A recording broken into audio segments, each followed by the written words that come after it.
मी तहसीलदारच्या घरी गेलो होतो अनिरुद्ध महाराज. मातृत्व किती मोठं आहे का. चहा पाणी झालं आणि ते समोर बसलेले होते आणि योगायोगाने त्यांच्याकडे आई वडील आलेले होते. त्यांनी ओळख करून दिला. अगं आई, हे आमच्याकडले ह्या तालुक्यातले चांगले महाराज आहेत म्हटले, कीर्तन वगैरे करतात. मग आई आली, मला नमस्कार केला आणि मग आता म्हाताऱ्या माणसांना बोलायचा नाद असतो. त्या आईने मला बोलायला सुरुवात केली. म्हणजे महाराज, आमचा पोरगा मोठा साहेब आहे. म्हणलं हो, दंडाधिकारी म्हणजे तालुक्याचे अधिकारी तुमचे चिरंजीव, सगळा तालुका त्यांच्याच हातामध्ये. म्हणले हो. मला सांगू? मला सांगा नाही. म्हणले आमच्या मुलाने मागच्या महिन्यामध्ये आम्हाला काशीला नेलं, काशी दाखवली, गोकुळ, वृंदावन, मथुरा दाखवलं, देहू, आळंदी, पंढरपूर, तुळजापूर, गणगापूर, सगळी तीर्थक्षेत्र आमच्या मुलाने आम्हाला दाखवली.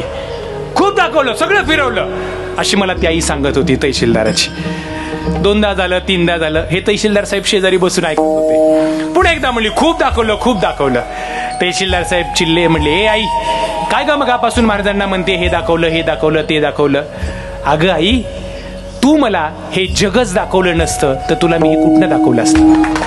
त्या जगाच्या पाठीवर हे जग कुणामुळे बघायला भेटत असेल तर ते जग फक्त आपल्याला आईमुळे बघायला भेटतंय.